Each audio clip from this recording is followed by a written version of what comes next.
E aí galera, beleza? Eu sou o Lucas, juntamente do André e do João, a gente vai dar esse curso de Python para vocês. Mas antes disso, eu queria apresentar alguns conceitos básicos de computação para vocês. Bora lá!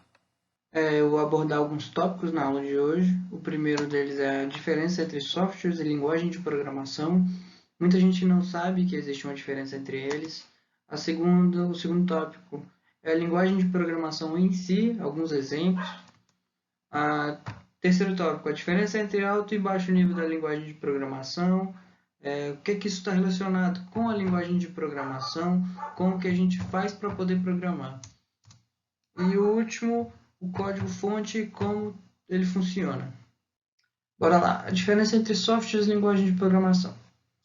Os softwares eles são pacotes de programas com interface para criar e projetar. Então, eles são diversos programas reunidos em um lugar só, com diversas linguagens diferentes. Então, a gente pode, dentro de um software, usar o Java, usar o Fortran, usar o C, o C++ e por aí vai. Eu trouxe dois exemplos para vocês. Se vocês quiserem dar uma pesquisada sobre, eu acho bem interessante até. Para o curso não vai valer, mas para o pessoal. Os softwares de programação são o MATLAB e o Scilab. O Scilab é a versão gratuita do MATLAB. E as linguagens de programação elas são métodos padronizados, textos e informações de alguma forma que passam instrução ao computador. A gente tem alguns exemplos como Python, o Assembly e o C, a linguagem C. Passando para frente, a gente tem as linguagens de programação. Alguns dos exemplos são o Python, por exemplo, é uma linguagem mais nova, é uma linguagem fácil e ela tem uma grande comunidade. O que ajuda essa grande comunidade? Quando você tem um problema que você não sabe como consertar o seu código, você pode procurar pela internet. Essa grande comunidade provavelmente já passou pelo mesmo problema que você, então facilmente você consegue encontrar a solução do seu problema na internet. Também temos o C, que é uma linguagem um pouco mais velha, ali dos anos 70.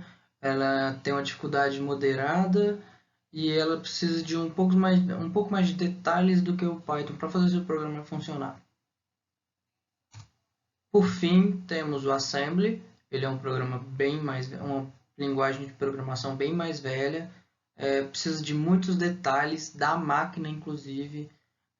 Foi criada no final dos anos 40, para tu ter uma ideia de quão velho é. E essa parada de detalhe da máquina, mais detalhe, menos detalhe, onde a gente consegue encaixar as diferenças entre o alto e o baixo nível na linguagem de programação. A gente tem, é bem simples, a gente tem aqui, por exemplo, essa setinha, baixo, alto, e a gente consegue adequar essa setinha com essas três linguagens que eu acabei de apresentar. Então, o Assembly é uma linguagem de baixíssimo nível. O C é uma linguagem que já tem um nível moderado. Tem muitas linguagens com um nível muito mais alto que o C e algumas linguagens com nível mais baixo. E por fim, que é o nosso caso, a gente vai trabalhar com uma linguagem de alto nível. Mas o que seria esse alto nível, esse baixo nível? Nada mais é do que a forma que a gente consegue escrever os nossos códigos. Os nossos códigos eles podem ser uma linguagem mais parecida com a humana, então a gente vai ter vários símbolos, só que a gente vai ter também várias palavras. Essas palavras a gente consegue entender bem, mesmo não sabendo muito bem o inglês. E já o nível mais baixo, a gente tem uma linguagem mais parecida com a máquina.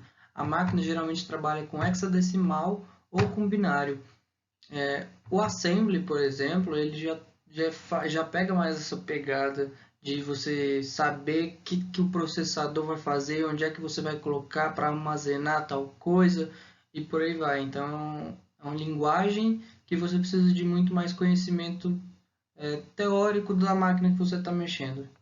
Por fim, temos o código-fonte e como ele funciona. Bem, o código-fonte é aquele texto cheio de palavras e símbolos que vai dar a instrução que a gente quer para o nosso computador.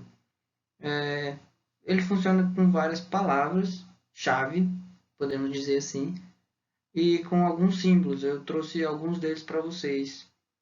Temos a asterisco, aspas, mais, menos, maior, menor que, igual, parênteses, chave, dois pontos, exclamação, temos vários símbolos. Como a gente está usando o Python, eu trouxe os que a gente mais usa no Python, mas igual eu estou falando, não é que não exista outros, mas esses são os que a gente mais usa. Além disso, eu trouxe algumas das palavras-chave que vocês vão usar no futuro. Algumas delas são o print, o type, o if, else, while, range. Muitas outras vão ser usadas durante o curso, muitas outras vão ser usadas para resolver os exercícios. E são exatamente essas palavras que fazem a nossa linguagem ser de alto nível. Então, como o código funciona é a última coisa e bora lá. Ele só pode funcionar de duas maneiras. Ou ele é compilado ou ele é interpretado. Cada linguagem tem o seu jeito. Por exemplo, o Fortran é compilado e o Python é interpretado. Então, se atentem bem à interpretação, que é o que a gente vai usar. Bora lá. Quando uma linguagem é compilada, ela precisa de um compilador. E esse compilador vai transformar por completo o seu código para que o computador execute. O que isso significa? Vai pegar tudo o que você escreveu, vai transformar em um bloco, vai levar para o computador em linguagem de máquina, já transformado. O computador vai seguir todas as instruções e vai te dar o resultado. Pronto. Qual é o problema? Se algum erro for reportado, ele não vai saber te explicar onde está o erro, qual foi o erro. Ele vai te falar que vai ter o erro, então você vai ter um trabalhinho a mais aí para resolver esse erro. Por outro lado, a gente tem os interpretadores, que é o nosso caso, que o Python funciona assim. Então, no Replit, eu já vou falar logo, tá falando ali, precisa de um terceiro programa. Replit não vai precisar baixar mais nenhum programa. Replit não vai precisar instalar nada. É só usar o Replit com o Python, que já vai rodar tudo beleza. Mas o que o interpretador faz?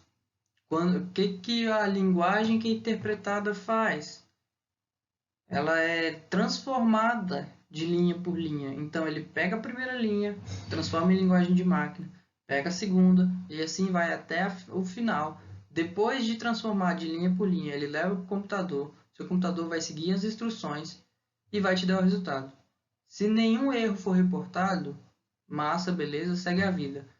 Caso algum erro seja encontrado, ele vai ser bem específico sobre qual tipo de erro que você cometeu. Bem, essa foi a minha aula de hoje e até a próxima.